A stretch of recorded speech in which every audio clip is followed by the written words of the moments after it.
Oh, the end is near.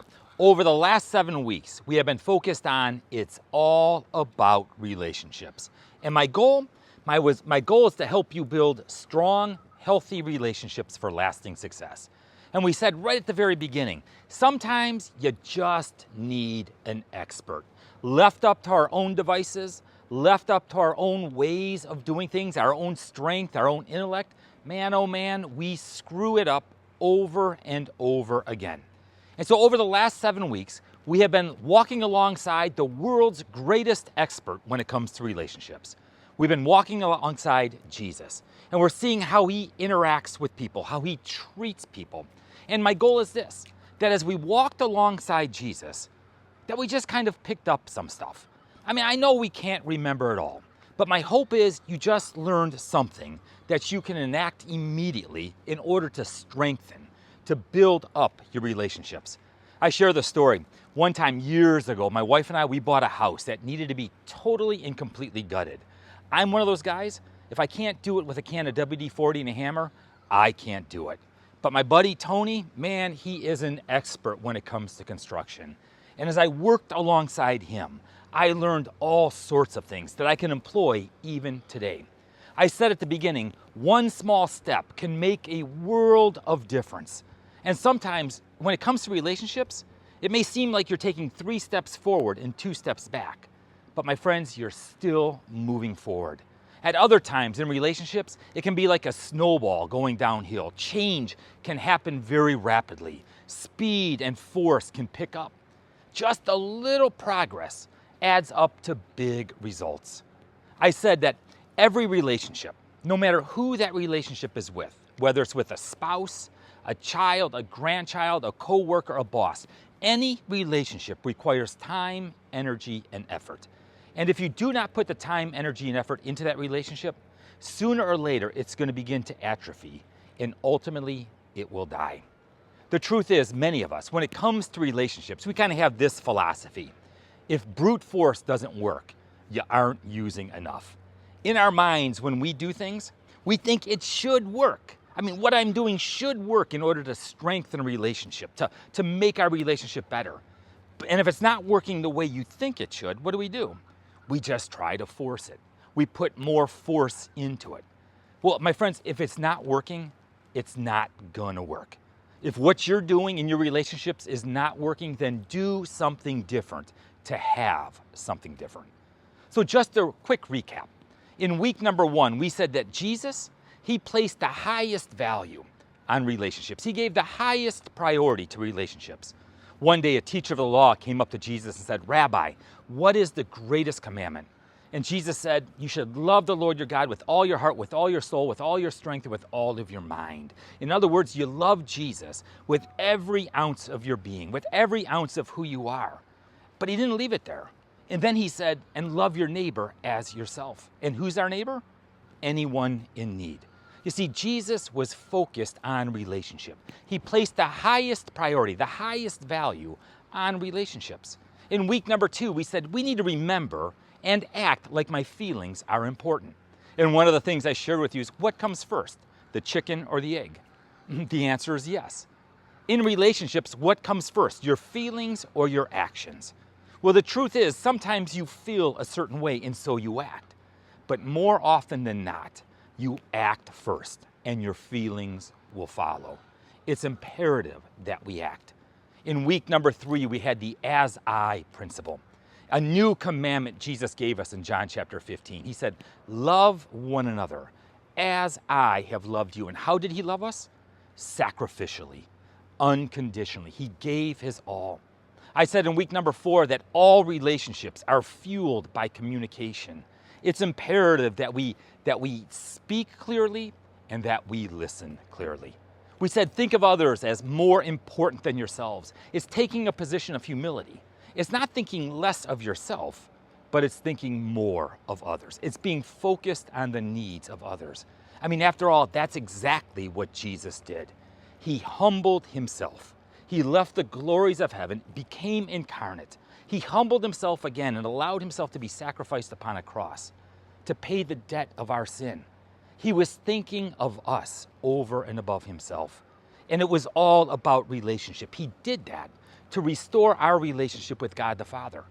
And he gives us the power to have that relationship with him and with one another. In week number 6, we said that the greatest are the servants, and that the mark of greatness is humility. The mark of greatness is servanthood. We said that life is like a game of volleyball. As long as you're serving, you will never lose. Now, my friends, if you have missed any of the previous messages and you want to catch up, you can go to aglc.org, and under the tag messages, you will see them all listed right there. Well, today is the final message, week number 7, the 7th relationship principle of Jesus, which is treat others as you want them to treat you. Now, I know you've heard that before. And what's that called? The golden rule. You got it. You know, I've heard it said that the golden rule is the most painful thing that a nun can hit you with. Now, when it comes to the golden rule, I mean, in all honesty, that's a simple principle, isn't it? But the truth is, you and I, we play by different rules. We play by rules like treat others the way that they have treated me. You know, that's the reciprocal rule, right? The quid pro quo, Clarice. The I'll scratch your back if you scratch my back. You know, I'll treat you the way that you treated me. And oftentimes the way that this shows itself in relationships is that we keep score. And my friends, I've said it over and over again. If you find yourself keeping score in your relationships, if you're thinking to yourself, I did this and I did this and I did this, but they only did this, and you're weighing it out, man, that relationship is in trouble. And if you find yourself keeping score, I want to encourage you, seek help. You know, another rule that we play by is that we treat others the way that others have treated me. It's the kind of what goes around comes around kind of rule. You pay it forward. You treat others the way that you have been treated, the way that others have treated you. Now, oftentimes that goes all the way back to our family of origin. We see how our family of origin treated us, or we see how our family of origin interacted with each other, and we do the same thing with the people around us. It's kind of like that, you know, when you lie down with the dogs, you get up with the fleas kind of thing. We just need to be aware of it, because so often we incorporate those ways of thinking, those ways of acting unconsciously. We don't even know that we're doing it. A third rule that we have is we treat others the way I think that they're going to treat me. You know, that's the headed off at the pass rule. You know, I'm going to treat others the way I think, the way I anticipate that they're going to treat me. You know, talking to one young child, he kind of messed up the golden rule a little bit. He basically said, do one to others before they do one to you. And that's oftentimes our philosophy, isn't it? We're going to treat them the way that we think they're going to treat us. But Jesus, I mean, the golden rule is so different. It was in Luke chapter 6, beginning at verse 31. Once again, we're going back to that most famous sermon of all, the Sermon on the Mount. Jesus said, do to others as you would have them do to you. The golden rule. So let me ask you, how do we do it? I mean, how do we go for the gold? How do we make the golden rule a reality in our relationships? How do we take it from simply being a platitude to an attitude? How do we turn it into reality in our life? You see, I think the key is to the golden rule is that word would, or want, or desire, or wish.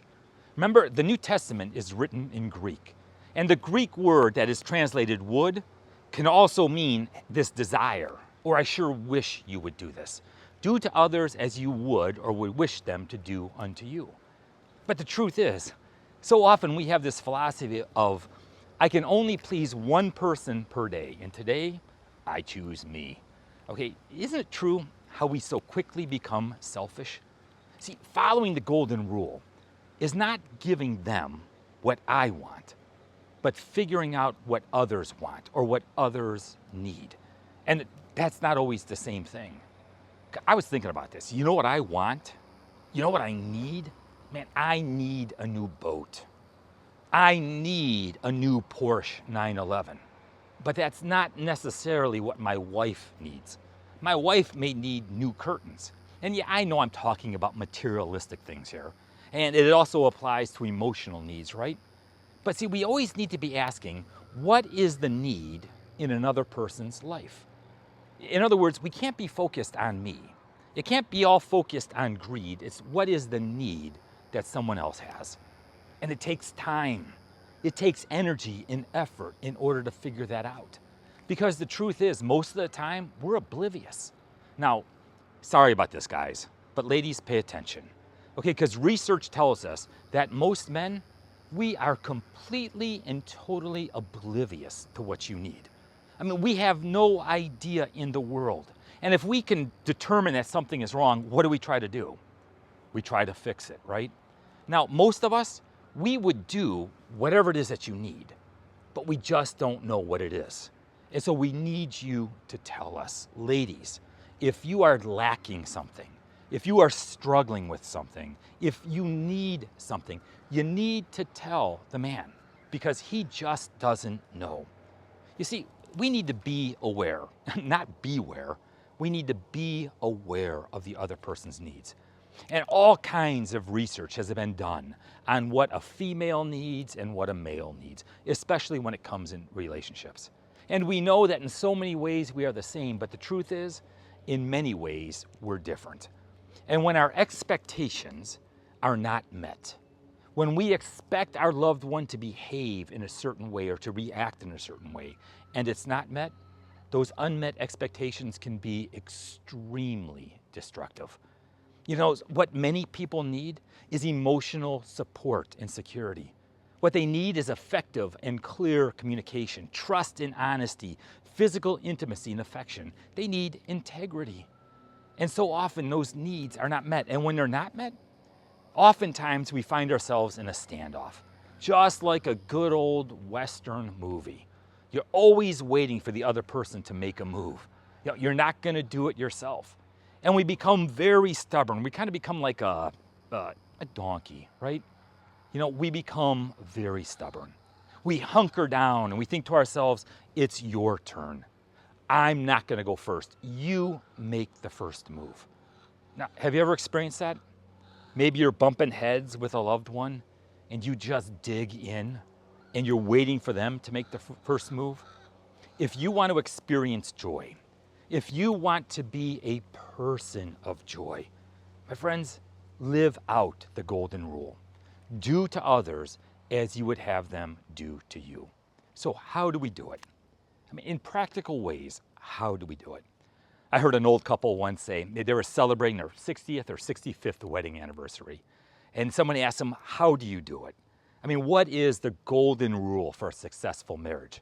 The husband chimed in immediately. And he said, I have two rules. Rule number one, my wife is always right.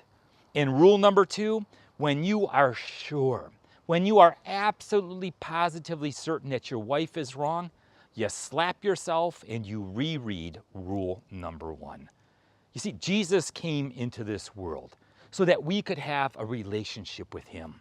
And then he gives us a power to live a different way so that we could have strong, healthy relationships with one another. And so he tells us, do to others as you would have them do to you. He goes on to say, and if you love those who love you, what credit is that to you? Even sinners love those who love them. And if you do good to those who are good to you, what credit is that to you? Even sinners do that. And if you lend to those from whom you expect repayment, what credit is that to you? Even sinners lend to sinners, expecting to be repaid in full. But, Jesus says, love your enemies. Do good to them and lend to them without expecting to get anything back. I mean, Jesus teaches us three principles right there. Love your enemies. That's not easy to do, is it? To love the people who speak ill about you, to love the people that hurt you, to love the people that you're bumping heads with. Then he goes on to say, and do good to them, and lend to them without expecting to get anything back. I call that giving. See, Jesus says, love the people who you're bumping heads with. Now, even mob bosses love the people that love them. But Jesus is telling us to love our enemies. And he not only tells us that, he not only teaches us that, he lived it. It's exactly what he did. St. Paul writes in Romans chapter 5, but God demonstrates his own love for us in this, that while we were still sinners, while we were still enemies of God, while we were pushing him away and turning our back on him, at the same time that we were going our own way, following our own wants, our own will, our own desire, Christ died for us. While we were still sinners, while we were still enemies of God, Christ died for us. Now, that is not reciprocal action. That is not, if you scratch my back, I will scratch your back. Jesus was saying, if you whip my back, if you scourge me to within an inch of my life, I will die for you. My friends, that is sacrificial love. He goes on to say, when you do that, when you love sacrificially like that, then your reward will be great, and you will be children of the Most High, because he is kind to the ungrateful and wicked. Your reward will be great. And then beside the golden rule, there's a platinum rule in Luke chapter 6. I mean, a platinum rule. He said in Luke chapter 6, verse 36, be merciful, just as your Father is merciful. And mercy is giving someone not what they deserve, but what they need. Mercy is showing compassion.